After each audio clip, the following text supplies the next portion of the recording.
Olá, você que nos acompanha aqui em mais um Com GYC, seu comentário da lição da Escola Sabatina com a GYC. Estamos aqui de volta, é uma alegria ter você aqui conosco do outro lado da telinha. Estamos aqui com essas duas pessoas maravilhosas, a Stephanie e a Yasmin. Estarão conosco aqui em mais uma lição, dessa vez a lição de número 7 da lição geral, que é Êxodo, que tem por título Tire-me daqui. Vamos continuar falando a respeito do povo de Israel, da trajetória deles, aliás, o fim da trajetória deles no Egito. Vamos falar especificamente da última das 10 pragas que caíram sobre aquela terra. Discutimos coisas interessantíssimas anteriormente, em lições passadas, mas agora ali a gente vai ter muitas questões, inclusive bem essenciais no que diz respeito ao nosso relacionamento com a própria vida e também da maneira de como nós enxergamos a Deus. Mas antes de qualquer coisa, a gente sempre precisa pedir, né, aquele conselho de praxe de todo com o GYC, que você nos siga nas redes sociais, né, tanto aqui no canal do YouTube, como também no nosso Instagram, @GYC Brasil, para estar acompanhando todos os conteúdos maravilhosos que são postados aqui e lá também. Ali você fica sabendo de todas as novidades e no YouTube você acompanha todas elas em tempo real. Além disso, coisas passadas, como, por exemplo, o Congresso de 2024, Cristo, Justiça Nossa, Congresso do GYC Brasil, maravilhoso, por sinal.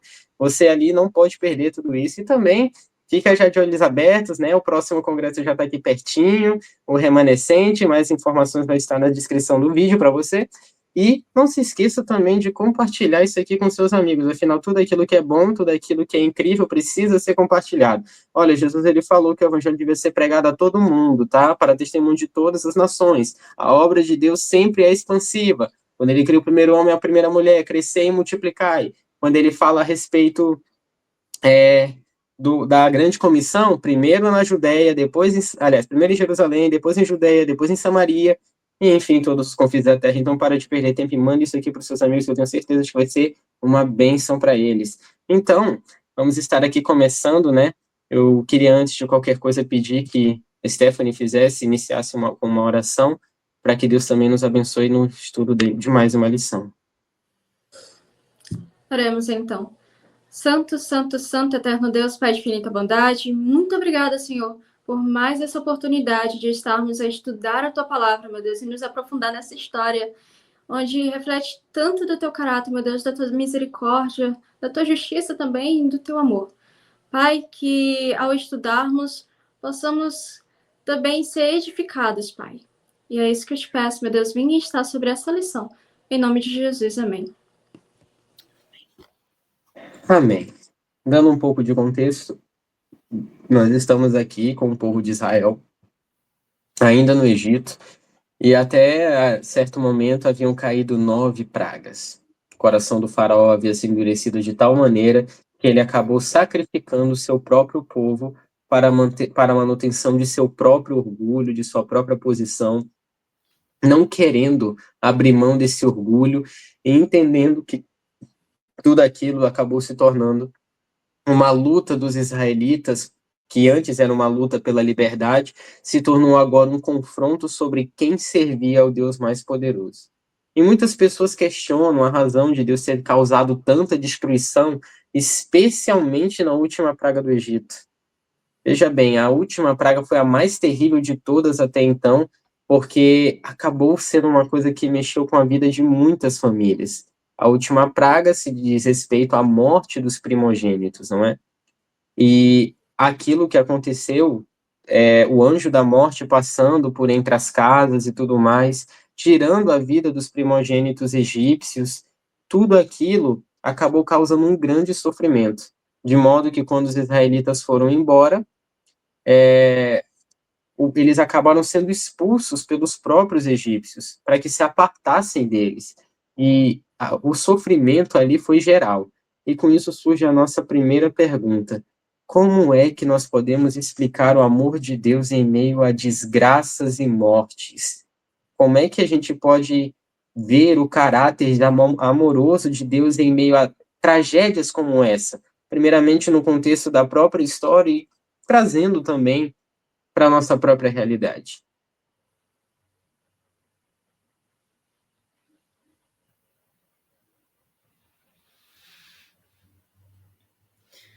É interessante porque no decorrer das pragas, as pragas elas foram divididas em grupos, né? E nesses grupos, as 2 primeiras pragas eram sempre, como posso dizer, eram sempre avisadas. Deus falava, olha, vai cair tal praga a partir de tal tempo. Só que a última era um aviso de que aquilo ali estava piorando, porque Deus não falava o que ia acontecer. E antes de cair a última praga, no caso a nona das trevas, é uma praga que me chama muita atenção, porque como a gente já falou em lições passadas, estava muito mais em jogo sobre o caráter e o poder de Deus.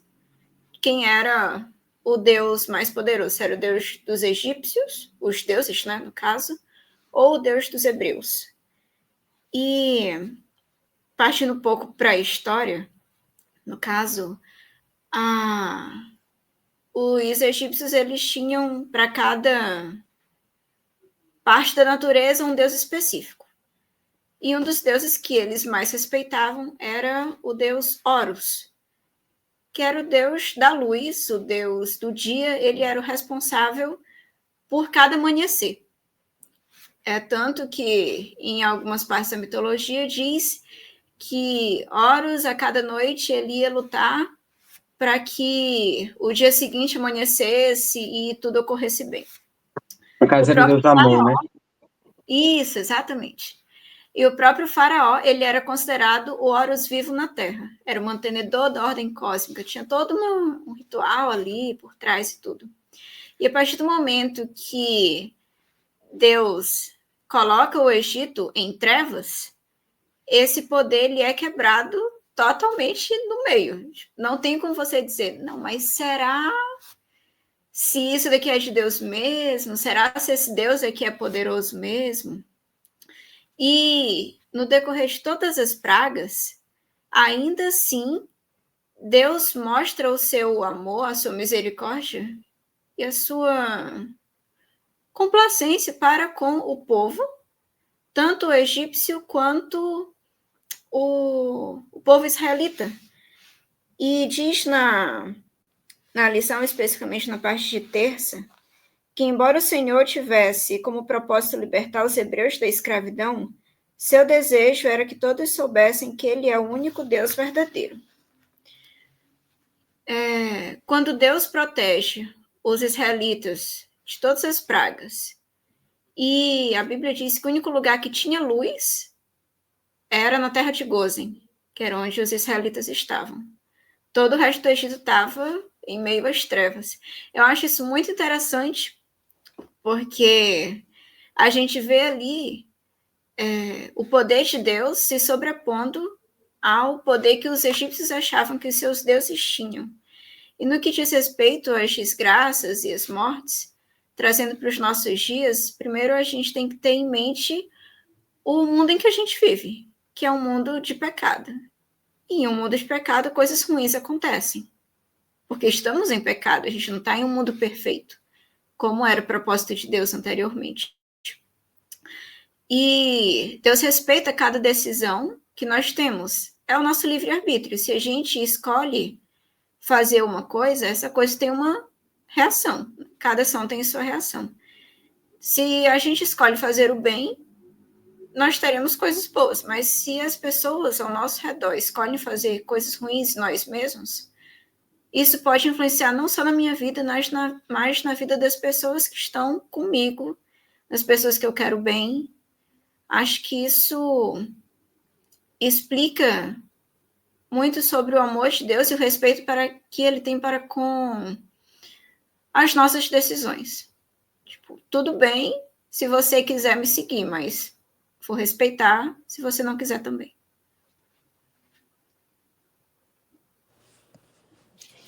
Então, é exatamente isso. É toda a questão de uma escolha mesmo. Se você escolher um caminho ruim, você vai ter consequências ruins. Se você escolher o caminho de Deus e um caminho bom, você vai ter até mesmo paz em meio a tribulações. Mas, como também já foi dito, a gente não está em um mundo perfeito. Não tem como a gente querer um bem, um lugar bom, onde as pessoas elas são floridas, sorridentes, sendo que a gente está em um mundo totalmente caído. Que os princípios são totalmente, sabe, jogados para o lado e pronto. Faça o que você bem quiser e seja feliz, sendo que não é bem assim. E trazendo também para o contexto daquela época, é interessante porque a última praga foi a morte do primogênito. Mas Deus ele já tinha avisado desde o começo. Lá no comecinho ainda, que ele chega lá em Moisés, ele concede poderes e tudo mais. E em Êxodo 4, ele até fala assim, no versículo 22, diga a Faraó, assim diz o Senhor, Israel é meu filho, meu primogênito. E eu digo a você, deixe o meu filho ir para que me adore. Mas se você não quiser deixá-lo ir, eis que eu matarei seu filho, seu primogênito. Então a gente vê que quando Faraó, ele na primeira recusa de Faraó, Deus ele não matou logo o primogênito dele. Ele trouxe primeiro uma outra praga. Olha, deixa aí, deixa aí. Não vou deixar. Trouxe a segunda, trouxe a terceira. E em todas elas ele estava avisando, todas elas ele estava alertando. Deixa o meu povo ir. Deixa. Aí não. Quando vinha, olhava que não dava mais para suportar aquela praga, pedia oração. E também pedia que tirasse aquela praga. Deus ia lá, tirava, bonitinho. Mas logo o coração dele, de novo, era endurecido e ele voltava atrás. Falava, não vou deixar. E só foi por último, nos últimos casos, que já estava lá na 10ª e Deus falou, não, agora de fato não tem mais como não. Aí foi a morte dos primogênitos. Mas é interessante porque aqueles que davam ouvidos ao que Deus ele estava ao que Deus estava mandando, eles eram até mesmo protegidos. Tanto que na chuva de pedras, aqueles que ouviram a voz do Senhor, eles tiraram o gado, tiraram todo mundo ali, ó, da rua e mandavam para casa. Mas aqueles que não deram ouvidos, Deus ele não podia fazer outra coisa, né? Ele tinha alertado, ele tinha falado, olha, tira do campo, tira da rua que vai cair pedra. Agora, se a pessoa não deu ouvido, Deus ele não podia intervir. Ele avisou, ele alertou. E até hoje ele continua a nos alertar. Até hoje ele continua a nos chamar. Tanto que tem lá em Hebreus que fala que se hoje você ouviu a sua voz, não endureçais o vosso coração. Deus ele alerta também. E é exatamente isso. Deus ele é tão misericordioso que até mesmo para os próprios ímpios, ele não quer o mal, mas também não tem o que fazer, se aquela foi a escolha deles. Então, Deus ele mostra o seu amor também nos alertando desde hoje para nos prepararmos. Agora basta eu escutar a voz dele e não só apenas escutar, mas também ir lá e colocar em prática. É interessante também que quando chega o dia que vai cair a praga, né, da morte dos primogênitos, as casas dos israelitas estavam abertas a quem quisesse entrar. Então, os egípcios, a Bíblia diz, né, que muitos egípcios se abrigaram na casa dos israelitas para que pudessem sobreviver, né, à praga. E muitos também, inclusive, saíram do Egito junto com o povo de Israel. Então, mesmo Deus aplicando ali o juízo, ainda tinha misericórdia.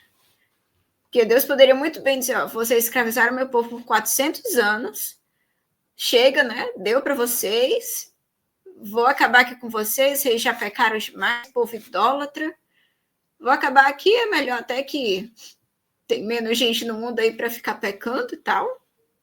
Mas não, Deus faz exatamente o contrário. Às vezes é o contrário do que a gente agiria em casos assim. Como, por exemplo, a Stephanie disse que o Faraó teve 10 chances.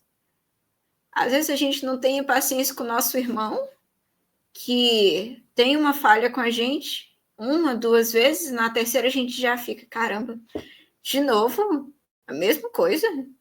Já falei, não, isso não é bom e tal. Mas Deus está ali tendo paciência, muito mais do que a gente, do que na verdade a gente nem merece, né? Mas Deus é difícil explicar, né, Deus, assim, mas uma misericórdia e um amor muito grande. E a gente vê mesmo em meio às desgraças e às mortes e as coisas ruins que acontecem com a gente. Nossa, que impressionante. Isso aí abriu um insight na minha cabeça agora. A gente se considera mais justo do que Deus e não manifesta um terço da paciência que ele demonstrou ali, né? Ele mesmo havia dito para o povo de Israel que eles ficariam um tempo naquela terra porque ainda não se encheu a medida da iniquidade das outras nações. Então Deus estava atento até mesmo aos outros povos, de modo que não os expulsou imediatamente. E até quando o povo de Israel era obrigado a lutar com algumas nações, Deus ordenava: primeiro peçam, para ver se eles permitem a passagem de vocês. Se não permitirem, vocês terão que lutar. E, Mas Deus inclusive, ele foi mais para teve povos no decorrer, né, dos 40 anos lá no deserto que Deus proibiu o povo de Israel de lutar com eles. Olha, esse povo que vocês não vão lutar, vão dar aí a volta, vão contornar o território deles, mas lutar contra eles vocês não vão. Porque Olha ainda não só, tinha chegado no limite. perfeitamente. E vocês falaram uma coisa muito interessante. Gente, se toda aquela situação do povo de Israel, o Egito e tudo, se tudo dependesse da vontade de Deus, nem haveria praga. Somente uma simples solicitação. Era o que Deus havia feito e repetido mais de 10 vezes.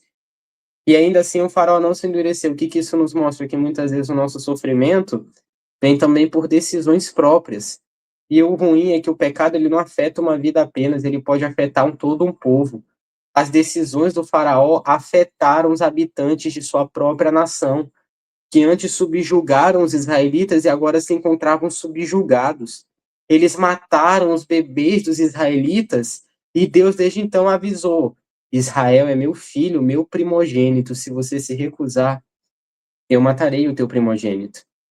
E até foi dito em missões passadas, né, que a gente culpa a Deus, que é avaliar o caráter de Deus pelos juízos que ele derrama, sem levar em consideração o fator da misericórdia. Olha, se for assim, a gente sempre vai achar algum motivo até para culpar a mais pura das pessoas.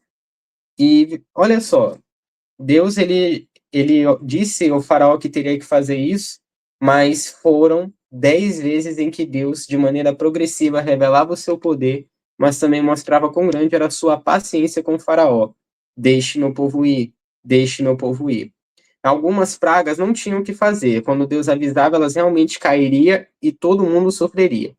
Só que algumas pragas, como vocês falaram da praga das pedras, ele dava ali uma alternativa de como eles poderiam escapar mesmo em meio ao problema. Deus estava preocupado com os egípcios. Mas a última praga, ali o amor de Deus se manifesta de maneira grandiosa, porque ele não deu apenas uma opção, ele deu uma garantia de que se fosse feito o que ele estava pedindo naquele momento, ninguém precisaria morrer. Entendem?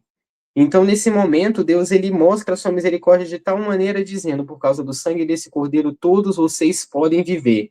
Há espaço para todos. Se uma família não tiver, que a outra família o receba e tudo mais, enfim. E o resultado disso é que o povo, enfim, tinha uma oportunidade. E outra coisa, gente, a gente está falando ali de morte de filho, né? Nossa, Deus se manifesta tão insensível com essas famílias, já vimos que não.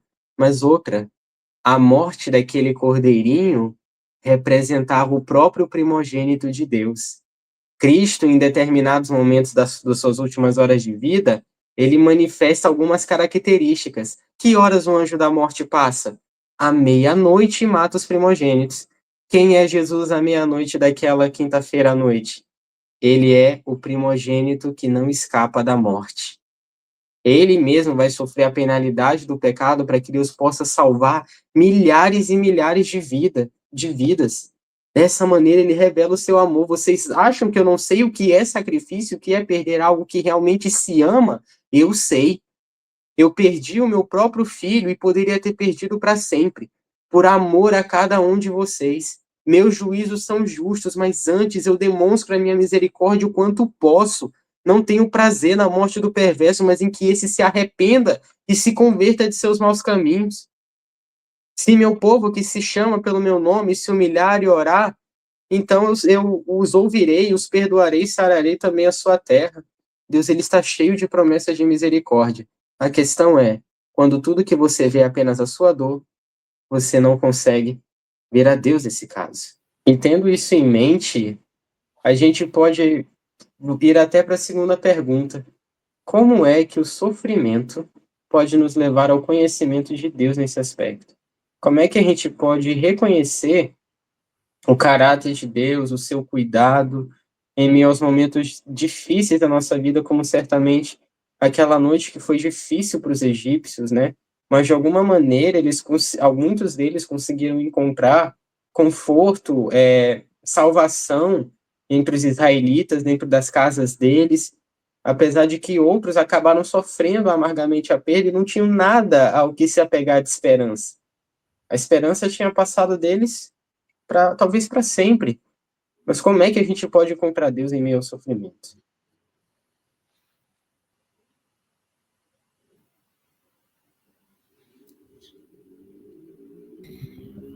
Então, é bem interessante essa pergunta. E ela me faz refletir. Tanto que é até uma frase comum falar que o deserto é uma escola, né? Porque de fato ela serve muito para nos ensinar. E tanto que em Deuteronômio 8, no versículo 2, ele fala: lembre-se de todo o caminho pelo qual o Senhor, seu Deus, os guiou no deserto durante esses 40 anos, para humilhar vocês, para pôr vocês à prova, para saber o que estava no coração de vocês, se guardariam ou não os seus mandamentos. Então, às vezes é realmente no momento mais difícil ali. É no momento em que você está angustiado, passando por tanta coisa. E como diz o texto, o sofrimento ele serve também para mostrar aquilo que de fato está no nosso coração. Até mesmo porque o comodismo, quando você começa a ficar ali muito acomodado e tudo mais, você acaba perdendo o foco das coisas. E em momentos de angústia, geralmente a pessoa ela tende a orar mais, ela tende de fato a clamar a Deus, a buscar mais a Ele. E também é nesses momentos que a gente percebe se de fato estávamos firmados ou não em Deus, ou era só algo, uma modinha, como está sendo hoje em dia, infelizmente. Enfim, tá virando uma modinha hoje em dia, né? Mas se a gente for também olhar a questão do povo de Israel lá no Egito, é interessante porque não era para eles continuarem ali no Egito, era para eles irem para Canaã. Só que eles pararam ali por um tempo. Não era para eles viverem ali até o fim dos dias dele. Só que eles acabaram se acomodando. E nisso que eles acabaram se acomodando, eles foram lá, tiveram bens, tiveram filhos, eles começaram a prosperar e a se multiplicar e se multiplicar. Mas esse nunca foi o plano de Deus. Era para eles continuarem ali a caminhada até Canaã. E ali eles perderam o foco total. Eles se acomodaram. E nessa questão deles terem se acomodado, eles também começaram a perder Deus de vista. Tanto que alguns deles estavam até mesmo começando a adorar outros deuses, estava começando a fazer coisa que não deveria ser feita. Mas foi exatamente no momento de maior sofrimento, no momento que eles começaram a sofrer ali, começaram, sabe? Foi no momento que eles começaram a lembrar de Deus. E aí eles clamaram a Deus. Então isso também traz o fato de, às vezes, o sofrimento faz com que venhamos a nos lembrar de Deus. Infelizmente, tem gente que só se lembra de Deus na pior hora. Mas até mesmo quando a pessoa só lembra de Deus nessa hora, Deus mesmo assim, ele é tão bondoso e tão misericordioso que ele vai lá e ajuda do mesmo jeito. Ele vai lá e salva, ele vai lá e resgata. Tanto que tem um salmo, eu acho que é Salmos 97, eu não lembro bem, que fala que gritei, estou caindo, mas o teu amor, Senhor, me sustentou. Então, é exatamente isso. O sofrimento, ele serve também para lembrarmos dos nossos princípios, lembrarmos de onde não deveríamos ter saído. E também, eu costumo dizer que ele também serve para lembrarmos que não devemos parar aqui. Que o céu, ele tá bem aí e é para lá que devemos ir. Então, quando a gente para pensar no mundo que está hoje em dia, a gente olha todas as coisas que tá acontecendo, também é para lembrarmos que devemos cada vez mais almejar o céu. Não devemos nos contentar com este mundo. E o sofrimento também, ele faz com que o nosso caráter seja moldado. Se a gente for parar para prestar atenção nas histórias da Bíblia, muitos personagens passaram por um tempo no deserto. Ou literal, ou, né, não literal. Mas, por exemplo, o José. José é uma das minhas histórias preferidas da Bíblia. Ele saiu de casa. Na verdade, ele foi meio que arrancado de casa, né? Bem jovem. E durante todo o processo, tanto ele como escravo na casa de Potifar, quanto já na prisão, depois de toda a armação que a esposa de Potifar fez. Mas o José adolescente, se a gente for parar para prestar atenção na Bíblia, ele era uma pessoa bem chata, né? Ele tinha talvez até uma necessidade de pertencimento, quem sabe, talvez, mas falar sempre que ele era o melhor, que ele era o preferido do pai. Ele era um X9, né? Como a gente fala por aí. Ele era um X9, uma pessoa chata de se conviver, provavelmente. Mas todo o processo, até ele se tornar governador do Egito, demorou tempo. E durante esse tempo, ele foi moldando o caráter dele tanto que ele aprendeu a confiar em Deus. José poderia muito bem ter se rebelado na prisão, ter discutido com Deus, tipo, Senhor, olha, eu já fui vendido pelos meus irmãos, virei escravo na casa do comandante. Aí, quando eu pensei que eu estava começando a ficar bem, não estava, porque a mulher dele ficou, como posso dizer? Ficou... interessada demais em mim. Isso, exatamente. Ficou muito interessada em mim. Aí, agora eu estou aqui na prisão. Eu interpreto o sonho aqui do homem que está junto, mas também parece que não fez diferença nenhuma, porque ele esqueceu de mim. Estou aqui 2 anos, nada aconteceu. Olha, tem alguma coisa de útil ainda? E a história de Moisés também. O próprio Moisés, ele passou, antes de libertar o povo de Israel, passou anos e anos no deserto, moldando o seu caráter. Então, muitas das vezes, a gente passa por momentos de provação para que isso aconteça com a gente. Ninguém nasce sabendo fazer as coisas. Se a gente, por exemplo, quer aprender a andar de bicicleta, a gente vai cair durante o processo. E é normal, e tá tudo bem. Mas vai doer e vai machucar. E, do mesmo jeito, é a nossa vida espiritual. Não vai estar 100% bem o tempo todo, até porque não existe uma pessoa que esteja 100% bem o tempo todo, sempre, né? Mas é a nossa vontade de querer estar sempre melhorando.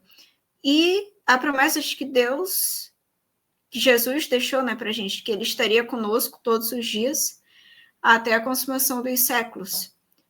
E ele também diz para que nós tivéssemos bom ânimo, porque ele já venceu o mundo por nós. Estar com Deus não significa que a gente não vai ter provação, muito pelo contrário, nós vamos ter provações e muitas no processo. Mas é a certeza de que, mesmo diante dessas provações e do sofrimento e de todas as coisas ruins que acontecerem com a gente, nós teremos a companhia, a proteção e o cuidado de Deus ao nosso lado. E acho que isso, por si só por ter Deus ao nosso lado, já deveria nos bastar, né? Muito bem, vocês falaram muito de como o sofrimento ele nos leva a lembrar de Deus.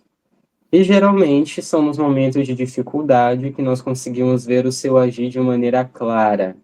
Tivemos 10 pragas para isso acontecer.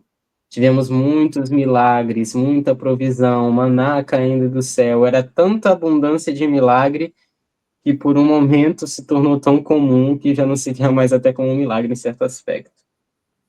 Mas é isso. O sofrimento ele serve para nos lembrar de que somos completamente dependentes de Deus. E ali fica claro o quanto Deus nos ama, porque Deus revelou seu próprio amor para conosco, tendo Jesus Cristo morrido por nós quando éramos ainda pecadores. Naquela noite em que o povo de Israel estava prestes a ser libertado, a lição vai acabar trazendo, né? Naquela noite, era uma noite muito importante, tanto para os israelitas como para os estrangeiros. Veja só, embora o Senhor tivesse como propósito de libertar os hebreus, seu desejo era que todos soubessem que ele é o único Deus verdadeiro. Sua alegação de ser o único Senhor estava em jogo.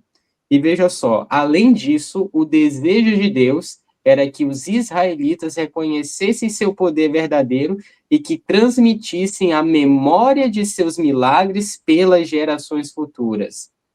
Durante os anos de escravidão, os hebreus haviam sido imersos em idolatria. As pragas serviram como uma espécie de purificação espiritual, como uma forma de restaurar o verdadeiro conhecimento do Senhor. Muitas vezes a gente pretende conhecer a Deus, mas nós só vamos conhecê-lo de fato, ou melhor, conhecer quem Deus é de fato realmente, quando nós estivermos passando por problemas, porque ali o seu caráter se revela a nós de maneira muito clara. No fim, a escravidão dos hebreus aos egípcios se tornou uma expressão de adoração a Deus. Aquele dia, a primeira Páscoa celebrada, virou um memorial. Os israelitas não lembravam simplesmente dos meninos que morreram. Eles lembravam da esperança que haviam recebido pela morte do cordeiro. Imagina os pais egípcios que tiveram a chance de salvar os seus meninos, testemunharam a morte daqueles que não deram ouvidos, podiam olhar para os seus filhos e dizer: por causa deste cordeiro, você vive hoje, meu filho.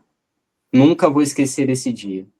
O dia mais feliz da minha vida não é mais o dia em que você nasceu, mas foi o dia em que este cordeiro tomou seu lugar. Assim também como aconteceu na história de Abraão. O propósito final do Senhor era ensinar toda a humanidade que a rebelião contra ele conduz à morte. Embora essa realidade seja difícil de aceitar e às vezes até de explicar, é exatamente por nossa desobediência que Deus precisou enviar o seu Filho para morrer por nós.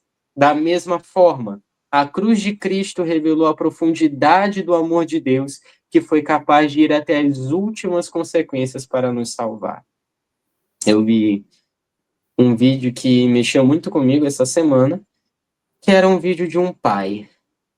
Um pai que descobre que seu filho está doente. Eu não consegui ver todo o contexto, né, do problema que o filho tinha, mas ele precisava de um transplante de coração. O coração do pai era compatível. E ele gravou um vídeo chorando porque ele havia tomado uma decisão. Eu darei o meu coração, a minha vida pelo meu filho. E ele grava um vídeo de despedida, com lágrimas nos olhos, com medo estampado no rosto, mas ao mesmo tempo firme, resoluto e sem nenhuma hesitação. Porque de uma coisa ele tinha certeza: ele amava seu filho. Deus nos amou tanto, Cristo nos amou tanto, que tomou a decisão de trocar o nosso coração pelo dele, a nossa vida pela dele. Mesmo com medo terrível de tudo que sucederia depois, nós podemos conhecer mais de Deus através de um sacrifício. É através do sofrimento de Cristo que podemos ter o conhecimento do caráter de Deus novamente, de maneira plena. E isso revela para a gente muito mais do que a gente possa imaginar. Mas antes da gente falar um pouquinho mais sobre isso, vamos agora para o nosso momento especial da nossa Dica de UIC. Roda a vinheta.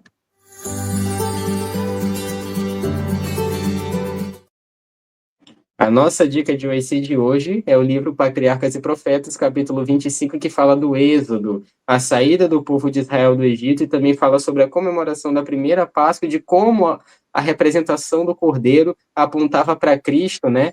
E de maneira que a redenção do povo de Israel é a nota tônica desse capítulo, e certamente vai abençoar muito a sua vida. Você vai ter muito mais detalhes dessa história que a gente está comentando aqui, e olha que a gente já está comentando bastante coisa, mas ainda assim, muita coisa precisou ser enxuta até a gente chegar aqui. Sério mesmo.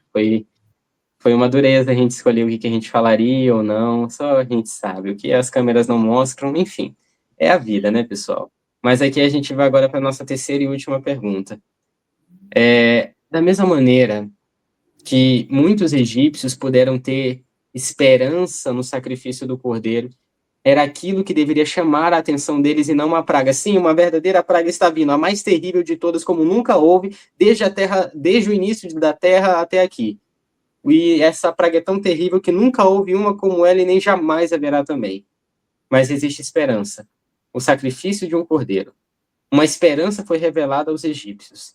Que tipo de esperança pode ser oferecida hoje aos afligidos pela angústia e pelo sofrimento? A gente sabe que a gente vive num mundo de pecado, num mundo onde pessoas inocentes sofrem. Isso é injusto. Mas mesmo nos momentos de sofrimento, sempre alguma luz aparece. Sempre Deus vai encontrar alguma maneira de intervir e tudo mais. O que isso revela pra gente? Que tipo de esperança é oferecida àquele que é afligido pela angústia? Eu vou responder essa pergunta com uma história que eu li faz bastante tempo, na verdade. Conta que tinha uma praia e nessa praia estava caminhando um homem e Jesus ao lado.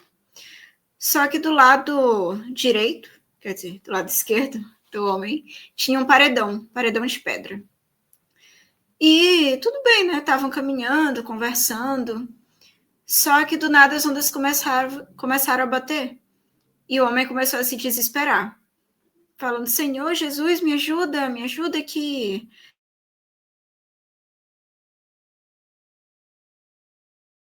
Eu não sei se desesperar. Que em um determinado momento ele fechou os olhos só esperando a morte. Só que a morte não veio. Ele abriu os olhos e ficou assim, como assim? Não morri? E ele estava do outro lado já, daquela praiazinha. E ele olhou para Jesus assim e perguntou, Senhor, mas eu não morri, não? E ao mesmo tempo que ele perguntou, Jesus, eu não morri, ele começou a se revoltar. E aí Jesus disse, calma, olha para trás, olha o caminho. Ele parou assim, olhou, e ele só viu um par de pegadas. Aí ele se revoltou mais ainda. Tipo, Senhor, o senhor me deixou aqui sozinho? Eu quase morri e é isso que o senhor faz comigo? E aí Jesus pacientemente pega, vira para ele e fala, sabe por que eu só tenho um par de pegadas? É porque eu estava carregando você no meu colo. Eu estava com você esse tempo todo. Mas você ficou tão preso naquele problema, você fechou a sua mente e os seus olhos para as coisas que estavam ao seu redor, que você não me viu ali junto com você. E essa é a esperança que Deus nos dá, de que Ele vai estar sempre com a gente. Mesmo que às vezes não enxerguemos ao nosso lado, mas Ele vai estar ali, junto conosco, para nos dar apoio, para nos auxiliar, para ser o nosso ombro, para ser a nossa força. Ele vai estar ali, mesmo que não enxerguemos, mas Ele vai estar. Essa história é real.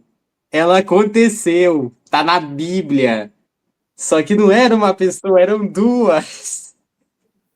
Os discípulos do caminho de Emaús estavam tão presos na dor deles de terem visto Cristo morrer que não perceberam que ele estava andando lado a lado com eles. Incrível. E assim como Jesus fez esse homem dessa história olhar para trás, olhar o caminho que eles haviam feito, Jesus fez com que os discípulos olhassem para o passado, para tudo que Jesus havia feito, para toda a revelação sobre ele nas Escrituras. Ele abriu os olhos deles na palavra para que eles pudessem ter um encontro pessoal. Ele quebrou o pão espiritual, os olhos deles se abriram e eles reconheceram Jesus nas Escrituras. Depois, naquela mesma tarde, ele quebrou o pão literal e eles abriram os olhos e disseram: porventura não nos ardia o coração enquanto ele nos falava? Sabia que eu tinha ouvido essa história em algum lugar.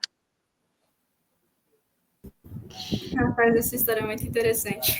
E também me fez lembrar de um hino muito bonito, que fala justamente sobre isso, sobre fixar os nossos olhos no Senhor. Não vou cantar esse hino, mas eu vou ler ele aqui. Ele é bem assim: se amargas tristezas da vida curvarem tua fronte em dor, e vendo a esperança perdida caíres nas mãos do temor, fixa os teus olhos no Mestre, confia no bom Salvador, fruirás na luta terrestre, maravilhas do seu doce amor. E logo e é tão perfeito que tem um outro que fala: meu divino protetor, quero em ti me refugiar, pois as ondas do terror começam a me tragar. Quase estou a perecer, dar-me a tua proteção, pois guardado em teu poder, não receio o furacão. E é exatamente isso, é fixar os nossos olhos em Cristo. Naquele tempo, quando estava tendo aquele negócio, quando teve a morte dos primogênitos, aquele cordeiro, ele não era só um simples cordeiro, ele representava Cristo. E é exatamente este que logo no futuro veio, e agora que está no nosso passado, né, mas para eles era futuro ainda, veio e morreu por cada um deles. E tem uma parte de Romanos que é um dos meus versículos favoritos, que ele fala bem assim: dificilmente alguém morreria por um justo, embora por uma pessoa boa alguém tenha coragem de morrer. Mas Deus prova o seu amor, o seu próprio amor para conosco pelo fato de Cristo ter morrido por nós, quando ainda éramos pecadores.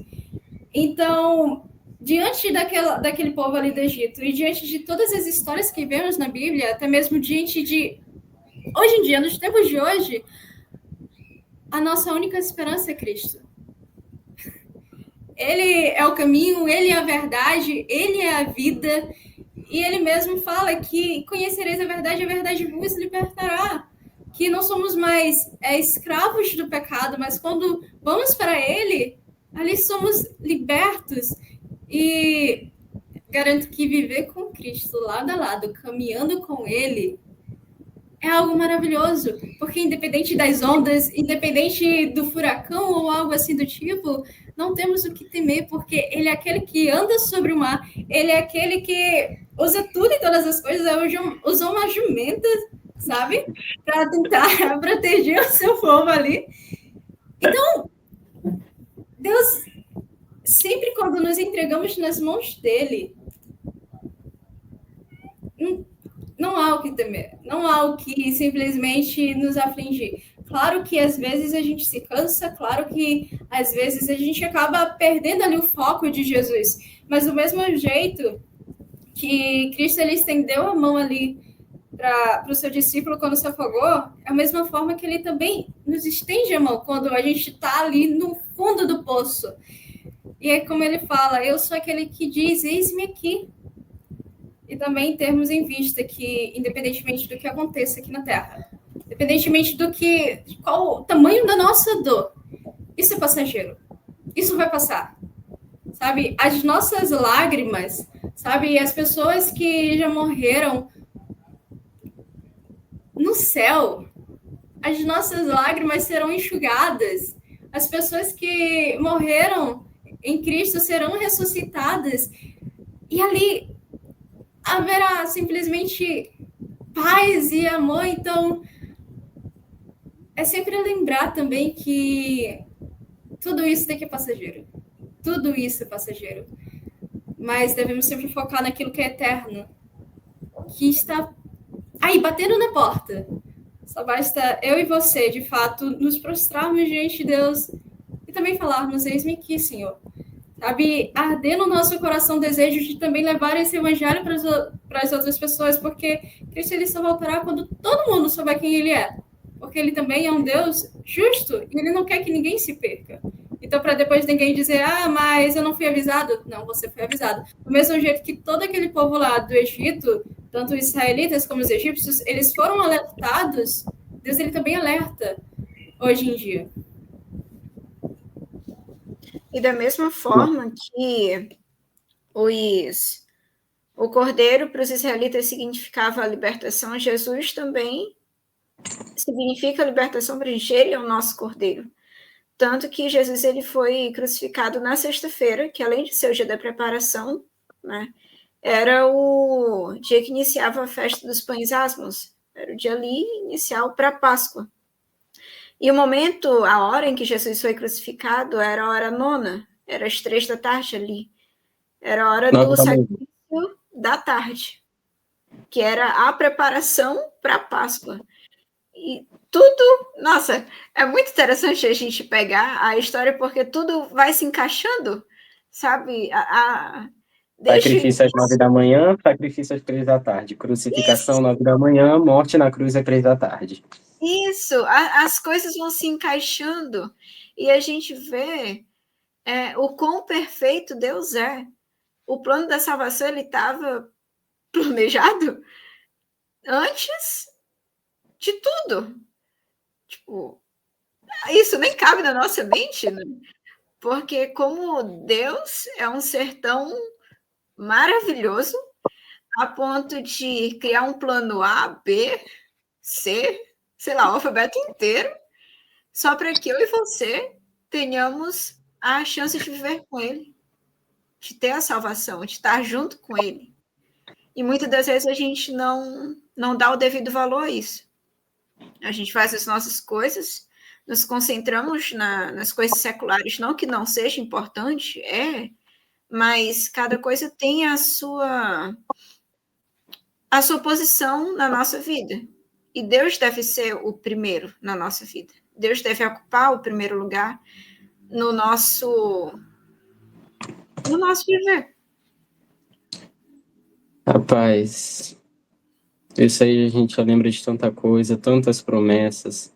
Não temas porque sou contigo, não te assombres porque sou teu Deus, sou eu que te fortaleço e te ajudo, te sustento com a minha destra fiel, eu sou aquele que te toma pela mão direita e diz, não temas que eu te ajudo. Até os jovens se cansam e ficam exaustos, e os jovens tropeçam e caem, mas aqueles que esperam no Senhor renovam suas forças e tudo mais. Eu sei que não citei completamente corretamente, mas tudo bem. Se eu sei os planos que tenho para vocês, planos de paz e não de mal, para dar a vocês o fim que vocês desejam, não o fim que merecemos. Enfim, Deus ele tem várias promessas, e vocês falaram de músicas, eu já lembrei de umas 3. Uma, né, Não Me Esqueci de Ti, que fala, se as ondas dessa vida destruírem tua fé e fizerem que duvides de que em breve voltarei, volve os olhos até o passado, vê na cruz o meu sofrer, queres provas mais do que esta? Tanto amei que a vida dei. E ele ainda chega a dizer, mesmo que uma mãe viesse se esquecer de seu filho que ainda mama, eu todavia não me esqueceria de ti. Tem também se um dia perguntarem para vocês qual é a música preferida de Leandro, é uma que eu escuto desde os meus 7 anos. É A Esperança é Jesus. Não há esperança de vida para um mundo onde Deus não está. Não há esperança de um mundo de paz onde o ódio deixa marcas fatais. E pulando, só há esperança e certeza naquele que é vencedor. Só há esperança no nome de Deus para um povo que não tem mais amor. A esperança é Jesus, ele é o caminho.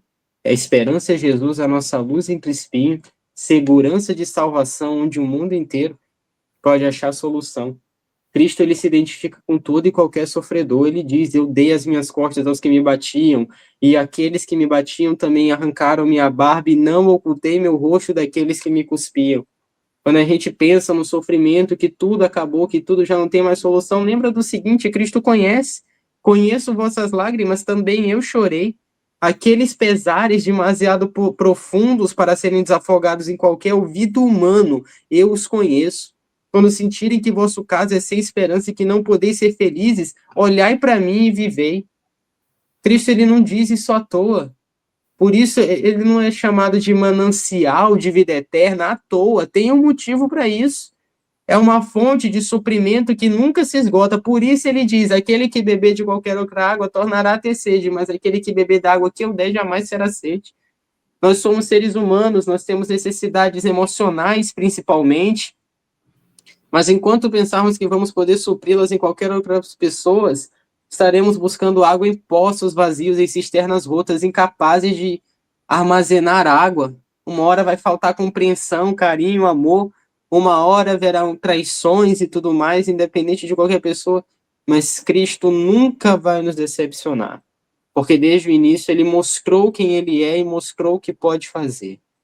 A Bíblia está cheia de promessa, por isso ele diz: vinde a mim, todos vós que estáis cansados e sobrecarregados, eu vos aliviarei. O dia mais feliz da vida de Abraão não foi quando Isaac nasceu, mas foi o dia em que Deus proveu para si um cordeiro para tomar o lugar de seu amado filho. Abraão teria sacrificado Isaac, mas Deus preferiu poupá-los dessa dor, uma dor que ele e o seu filho conhecem muito bem. Veja, cara, não. Desculpa dizer, mas você que está aqui assistindo a gente, se você não consegue se emocionar com isso, se você não consegue pelo menos ter um pouco da dimensão desse assunto, eu quero dizer que você pare de perder tempo, abandone logo todo e qualquer preconceito. A gente tem certeza de que todos sofrem, as pessoas têm uma vida terrível, esse mundo não é o ideal, mas em meio a uma tragédia natural, como por exemplo uma grande enchente, Deus sempre manda os seus servos com uma camisa especial de salva-vidas, ou então de algum ministério e tudo mais, que vai até essas pessoas para poder acudi-las. Talvez não seja a ajuda completa de que talvez elas merecessem, mas certamente é aquilo de que precisam. Cristo, ele bota vários meios, ele usa pessoas, ele usa situações para poder trazer esperança para um coração desamparado. Um dia eu posso contar essa história aqui, não mais hoje, de um carinha que veio me assaltar uma vez, e acabou que a gente virou amigo dentro do ônibus e tal, e Cristo pôde fazer uma transformação imensa na vida dele, tudo por conta de uma oração que eu havia feito naquele dia tão infeliz. Senhor, por favor, me faz pelo menos uma bênção na vida de uma pessoa hoje. E depois a minha surpresa, ao ver na Bíblia, naquela situação, eu percebi que Jesus estava ao meu lado naquele dia, na pessoa daquele rapaz. E eu fiquei assim, eu não acredito nisso. Eu até esqueci porque estava desanimado. Cristo faz esquecer de toda e qualquer tristeza. Não só faz esquecer, como ele resolve o problema. Então, vamos parar de perder tempo e ir a Cristo de uma vez. O legal de você se relacionar com Cristo é que Cristo não é como o seu amigo que muitas vezes não pode responder você, ou aquela pessoa que, por acaso, por conta de algum compromisso, não pode dar a você a atenção que você está precisando naquele momento. O legal do relacionamento com Cristo é que você pode se relacionar com Ele, não tem tempo ruim, não importa nenhum tipo de circunstância. Poxa, você quer coisa melhor do que essa? Alguém que está ali disposto para estar com você dia após dia, 24 horas. O problema é que a gente é que nem pessoa que adora uma piscina e ama a todo momento que tem uma oportunidade de ir lá nos cafundó do Judas para poder ir numa bendita piscina, mas quando mora no local que tem piscina, despreza completamente aquilo ali. Buscai o Senhor enquanto se pode achar, invocar enquanto Ele ainda está perto. Buscar-me-eis e me achareis quando de todo o seu coração vocês me buscarem. Quem me busca de todo o coração me acha, diz o Senhor, porque grande é a minha misericórdia. Enfim. Nossa, a gente poderia ficar muito mais tempo falando só sobre essa parte, mas acho que já foi o suficiente para você que está aí nos ouvindo, né? E eu acho que só por conta desses comentários maravilhosos que a gente teve hoje, vale muito que você nos siga nas nossas redes sociais, tanto no YouTube como no Instagram, @JoyceBrasil, fica por dentro de todas as novidades que a gente posta lá e aqui, acompanhar tudo em primeira mão, e a gente tem certeza de que isso pode ser uma bênção não só para você, mas para outras pessoas. Então, por favor, compartilhe isso aqui com seus amigos, coisa boa precisa ser compartilhada. Você também pode estar por dentro de todos os conteúdos que a gente posta aqui, e sinceramente, se você acha que Deus não é bom, por favor, dê uma chance para Joyce Brasil e veja quantas vidas já foram transformadas, e como no fim de cada palestra, cada pregação, cada comentário da Joyce, Cristo ele faz um apelo especial para você, para que você também viva essa experiência, provar e ver de que o Senhor é bom. Querem ver como o Senhor ele está atento ao gemido dos justos e tudo mais? Você tem na sua Bíblia, com certeza, um salmo maravilhoso chamado Salmo 34. O Salmo 34, ele diz exatamente o que para a gente aqui? Veja só. Salmo 34 vai dizer o seguinte aqui para a gente. Busquei ao Senhor e Ele me acolheu. Livrou-me de todos os meus temores. Os que olham para Ele ficarão radiantes e o rosto dele jamais se cobrirá de vexame. Clamou este aflito e o Senhor o ouviu e o livrou de todas as suas angústias. pois o anjo do Senhor acampa-se ao redor daqueles que o temem e os livra. Provai e vede que o Senhor é bom e bem-aventurado aquele que nele se refugia. E depois vai dizer, os olhos do Senhor, no verso 15, os olhos do Senhor repousam sobre os justos, e seus ouvidos estão abertos ao seu clamor. O seu rosto está contra os que praticam o mal, para estipar da terra a memória deles. Mas os justos clamam, e o Senhor os escuta de todas as suas angústias e os livra. Perto está o Senhor dos que têm coração quebrantado, ele salva os de espírito oprimido. Muitas são as aflições dos justos, mas o Senhor a livra de todas elas. Preserva-lhes os ossos, sem que nenhum deles seja quebrado. E o último verso fala que o Senhor resgata a alma dos seus servos e dos que nele confiam, nenhum será condenado. Vamos orar. Querido bom Deus e Pai, nós temos visto o quanto que o Senhor é bom. Sabemos que quando olhamos para trás e vemos a maneira que o Senhor nos tem conduzido, podemos dizer que até aqui nos ajudou o Senhor. Perdoa-nos, ó Deus, porque tendemos a duvidar, a olhar mais para a nossa dor do que para as tuas providências. As oportunidades que o Senhor nos dá, as pessoas que o Senhor usa, meu Deus, para o nosso bem, e principalmente o contato que podemos ter dia após dia com a tua palavra. Ajuda-nos, ó Deus, a buscar ainda mais a solução dos problemas, assim como aqueles egípcios buscaram na casa dos hebreus naquela noite, e aquilo que para muitos foi motivo de tristeza, para eles foi um momento de celebração de vida, porque as suas famílias ainda estavam completas por causa do sangue do Cordeiro. Que o sangue de Cristo complete aquilo que ainda falta em nós, meu Deus. Em nosso coração, toda e qualquer mágoa, angústia pessoal contra ti ou contra algum irmão, que o Senhor, meu Deus, venha atuar nos reconciliando uns com os outros, assim como também Cristo deu o ministério da reconciliação por ter na sua própria vida e na sua carne conciliado Deus com o mundo. Envia-nos, ó Pai, os teus santos anjos e abençoe aqueles que nos acompanharam até aqui. Ajuda-nos a ter mais da tua presença. Em nome de Jesus. Amém.